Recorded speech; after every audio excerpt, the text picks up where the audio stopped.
বাড়িতে কিভাবে গরম মশলা বা বিরিয়ানির মশলা তৈরি করব সব কিছু মেটেরিয়াল কিনে নিয়ে এসেছি, এসে বাড়ির মধ্যেই পিষে তৈরি করব আমরা মিক্সিতে। প্রথমে সব ভেজে নেব।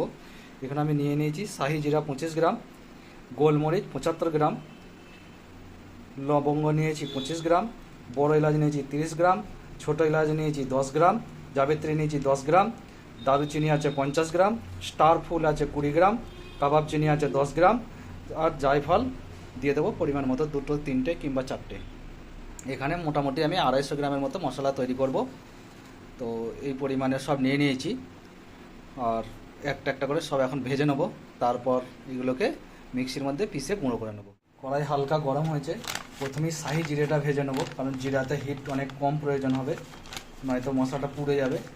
তাই কম আঁচে প্রথমেই শাহি জিরেটা ভেজে নেব।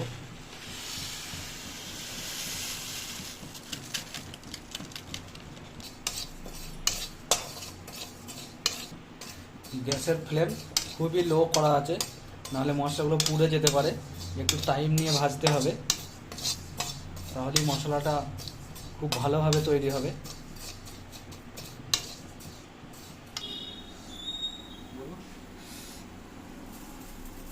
জিরেটা ভাজা হয়ে গেল 1 মিনিটের মধ্যেই। জিরে 1 মিনিটের বেশি ভাজা যাবে না, তাহলে পুড়ে যাবে। একইভাবে কম আছে একদম লো ফ্লেমে জাবিত্রিটা ভেজে নেব। জাবিত্রিটা এইভাবে একটু ভেঙে দিতে হবে, যাতে ভালোভাবে সব জায়গায় ভাজা হয়, নাহলে কিছু জায়গা পুরার মতো হয়ে যাবে, কিছু জায়গা কাঁচা থেকে যাবে।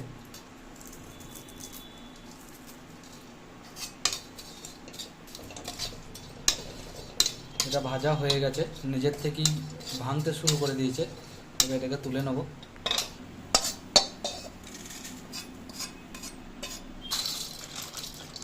এটা ছোটো এলাচ, এটাকে মিডিয়াম আঁচে ভাজতে হবে।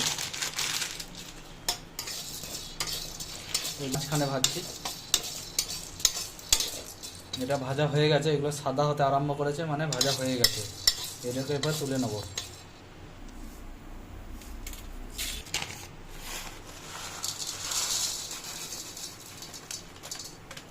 এটা লবঙ্গ, লং,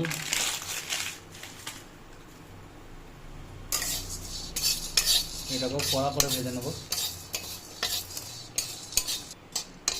এটাও ভাজা হয়ে গেল, লো ফ্লেমে পুরো 1.5 মিনিট ভেজেছি এটাকে। 1.5 থেকে 2 মিনিট ভাজতে হয় লবঙ্গটা, তারপরেই ঠিকঠাক হয়।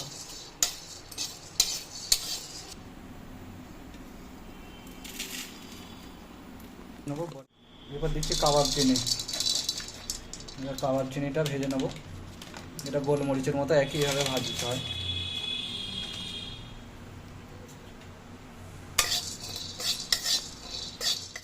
এটা ভাজা হয়ে গেছে, এটা মিডিয়াম ফ্লেমে 2 থেকে 2.5 মিনিট ভাজতে হবে, তবে এটা ঠিকঠাকভাবে ভাজা হবে।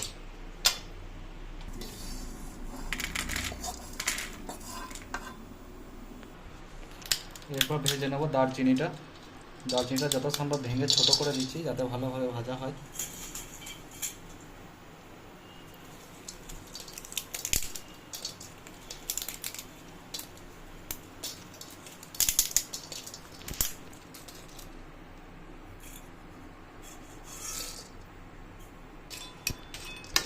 এটা বড় এলাচের মতো একই টাইমে ভাজতে হবে, একই ফ্লেমে ভাজতে হবে।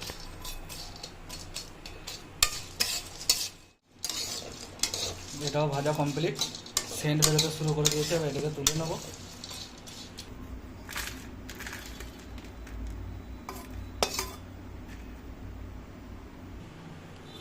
এটা স্টার ফুল দিয়ে দিলাম।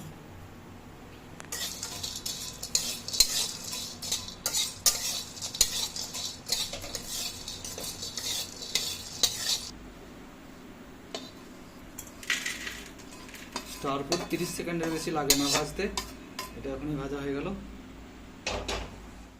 গোলমরিচটাকে মিডিয়াম হিটে ভাজতে হবে, যতক্ষণ না হালকা কালো রং দেখা দিচ্ছে আর সেন্ট আসছে, ততক্ষণ ভাজতে হবে এটাকে। চেষ্টা করব সমস্ত মশলাই মিডিয়াম এবং মিডিয়াম লো ফ্লেমে ভেজে নেওয়া।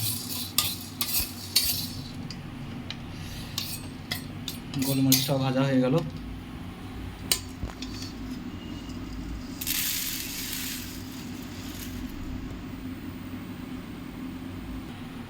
এরপর জায়ফলগুলো লাস্টে হাই হিটে ভাজবো, 4টে জায়ফল। জায়ফল দিয়ে হাই হিটে কিছুক্ষণ ভেজে নেবো।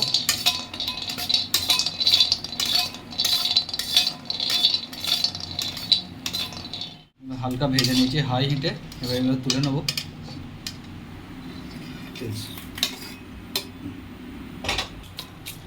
তেজপাতা খুব কম পরিমাণে দিচ্ছি।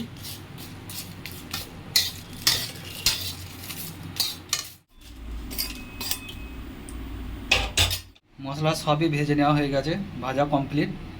এখন প্রশ্ন হচ্ছে আমরা আলাদা আলাদা কেন ভাজলাম, কারণ প্রত্যেকটা মশলা আলাদা আলাদা হিটে ভাজতে হবে, আলাদা আলাদা টাইমিং নেবে। একসঙ্গে ভাজলে কোনোটা পুড়ে যাবে, কোনোটা কাঁচা থেকে যাবে, সেই জন্য আলাদা আলাদাভাবে ভাজা প্রত্যেকটাকে। আর যদি গরম মশলা তৈরি করতে হয় এটার সঙ্গেই আর জিরে আর ধনিয়া মিক্স করে নিলেই গরম মশলা তৈরি হয়ে যাবে। এটা আমি বিরিয়ানিতে ব্যবহার করব, সেই জন্য জিরা আর ধনিয়া এখন দিইনি।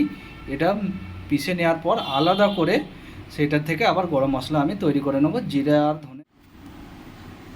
এখন এইগুলোকে কিছুক্ষণ ঠান্ডা করে নিতে হবে, তারপর মিক্সিতে পিষে নেওয়া হবে। এগুলোকে গরম অবস্থায় পিষা যাবে না, এখন ঠান্ডা হওয়ার জন্য কিছু সময় এগুলোকে রেখে দিতে হবে।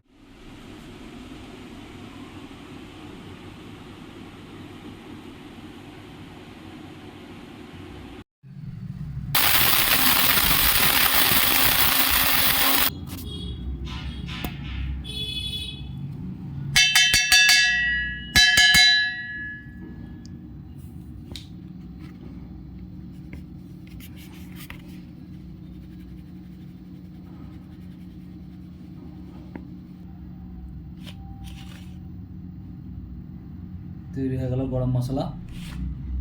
গরম মশলা তো না, বিরিয়ানির মশলা। এর সঙ্গে জিরে আর ধনে মিক্স করে গরম মশলাও তৈরি করব, আর এটা বিরিয়ানির জন্যে রাখা থাকবে।